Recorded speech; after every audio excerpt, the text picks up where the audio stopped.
Hello friends, good evening. आपका हमारे video में स्वागत है। आज हम देखेंगे बिहार स्टेट 2025 के जो 16 अक्टूबर के एग्ज़ाम हुए थे फर्स्ट शिफ्ट में, जिसकी टाइमिंग थी 9 से 11:30 बजे तक की। उस पर हम लोग चर्चा करेंगे और कला शिक्षण प्लस जीके से संबंधित ये रहेंगे क्वेश्चंस। पहला क्वेश्चन आया था, शिक्षण में स्वतंत्र चर है। देखिए, ये 15 अक्टूबर को भी पूछा गया था, तो इसका आंसर आपका हो जाएगा शिक्षक। देखिए, रिपीट कर दिया है, अभी मैंने नेक्स्ट वीडियो में बताया था। शिक्षण का सबसे चुनौतीपूर्ण पहलू है, तो शिक्षण का ऐसा कौन सा चुनौतीपूर्ण पहलू होता है? उसका आंसर इस चारों में से आपको होगा शिक्षण को मनोरंजन बनाना। ये सबसे चुनौतीपूर्ण पहलू होता है। आगे देखते हैं, शिक्षण की प्रभावशीलता का आकलन किसके आधार पर किया जाता है? तो शिक्षण की जो प्रभावशीलता है उसका आकलन हम लोग करते हैं। इसका आंसर आपका हो जाएगा सीखने के परिणाम पर। जो प्रभावशीलता है सीखने के परिणाम पर निर्भर होता है। उद्देश्य के प्रति शिक्षक का दृष्टिकोण क्या होता है? तो इसका आंसर आपका हो जाएगा उद्देश्य के प्रति शिक्षक का दृष्टिकोण। इसमें आपका विषय के विशिष्ट उद्देश्यों को जानना और योजना के समय पर क्रियान्वित करना, गतिविधि तय करना, मतलब कि तीनों ही आपका सही हो जाएगा। ब्लूम की टैक्सोनॉमी मूल रूप से प्रकाशित हुई थी। इसका सन आपको यहाँ पूछा गया है ब्लूम की टैक्सोनॉमी का, तो इसका राइट आंसर हो जाएगा आपका 1956। छठा क्वेश्चन देखते हैं। उसके पहले आप लोग वीडियो को लाइक और सब्सक्राइब ज़रूर कर दीजिए। हर शिफ्ट के मैं शिक्षण कला के क्वेश्चंस लेकर यहाँ पर आऊँगी, जिससे कि जो भी आगे एग्ज़ाम देंगे उनके लिए बेनिफिट साबित होगा। छठा क्वेश्चन है, दिखाओ और बताओ का संबंध है। दिखाओ और बताओ, तो इसका संबंध आपका होगा प्रदर्शन विधि से। आगे देखते हैं, शिक्षण की निगमनात्मक विधि है। निगमनात्मक विधि क्या होती है? तो ये होता है आपका, इसमें आंसर होगा परंपरागत दृष्टिकोण। ये आंसर आपका सही हो जाएगा। ह्यूरिस्टिक पद्धति किसकी देन है? ह्यूरिस्टिक पद्धति आर्मस्ट्रॉन्ग की देन है। एक अच्छी पाठ योजना की विशेषताएं होती हैं। पाठ की लंबाई, लक्ष्य हासिल करना, कक्षा का स्तर, तो ये तीनों ही आपके अच्छी पाठ्य योजना की विशेषताएं होती हैं। डी आंसर आपका सही हो जाएगा। 5E मॉडल में निम्न में से कौन सा एक शामिल है? तो 5E मॉडल में कौन सा एक शामिल है? तो ये है आपका अन्वेषण करना, 5E मॉडल में शामिल है।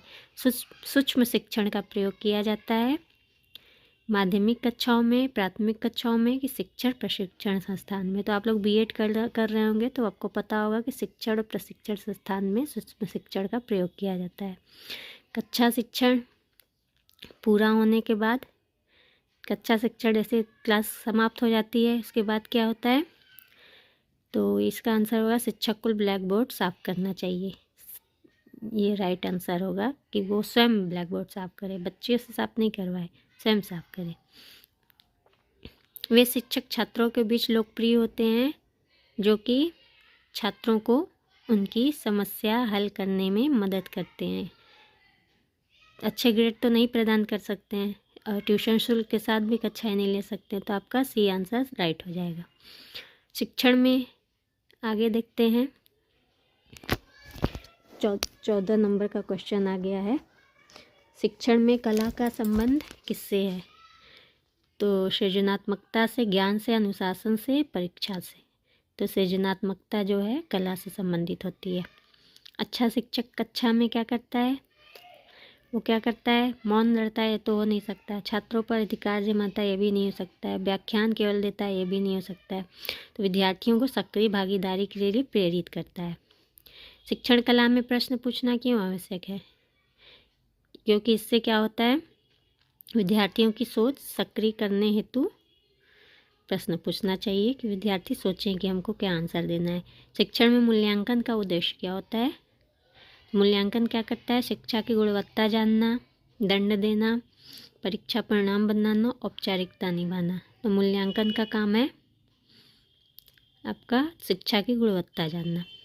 शिक्षण में सबसे प्रभावी संचार होता है एक तरफा, द्विपक्षीय, मौन, लिखित। तो सबसे प्रभावी संचार आपका द्विपक्षीय होता है। बी आंसर आपका राइट हो जाएगा।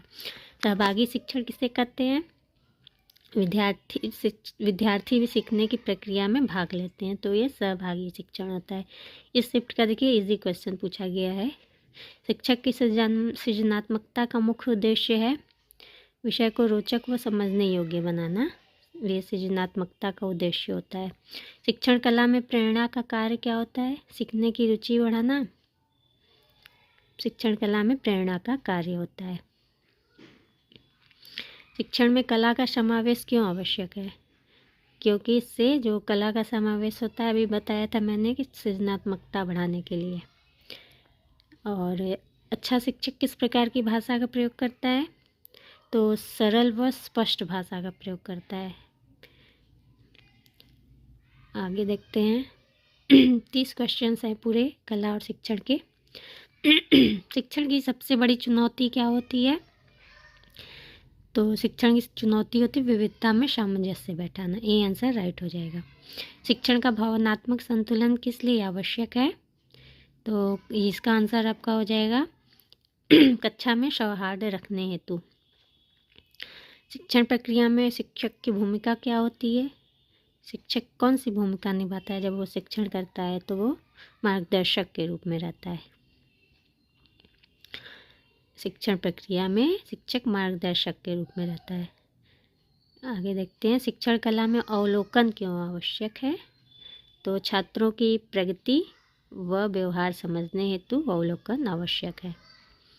शिक्षक की संवेदनशीलता का अर्थ है छात्रों की भावनाओं को समझना।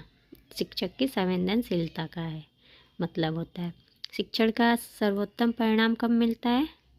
जब विद्यार्थी जो है स्वप्रेरित होकर सीखते हैं। देखिए इसका आंसर आप लोगों को तुरंत अपने आप ही मिल जा रहा होगा, इतना इजी क्वेश्चन आया था। शिक्षण की कला का मूल क्या है? तो मानव संबंध व सृजनात्मकता शिक्षण कला का मूल है इसका। ये देखिए 30 क्वेश्चन हो गया। अब जीके देखिए पूछा गया था भारत का संविधान कब लागू हुआ? तो ये हो गया आपका 26 जनवरी 1950 को भारत का संविधान लागू हुआ। तो ये भी बहुत हलवा क्वेश्चन। विश्व पर्यावरण दिवस, ये देखिए बिल्कुल छोटे बच्चों की तरह क्वेश्चन पूछा है। 5 जून विश्व पर्यावरण दिवस सेलिब्रेट किया जाता है। बिहार में गंडक नदी किस नदी की सहायक है? गंडक नदी कहाँ है? बिहार में। तो किस नदी की सहायक है? गंगा नदी की। भी इसके बाद है नेक्स्ट, भारत के संविधान के निर्माता कौन है?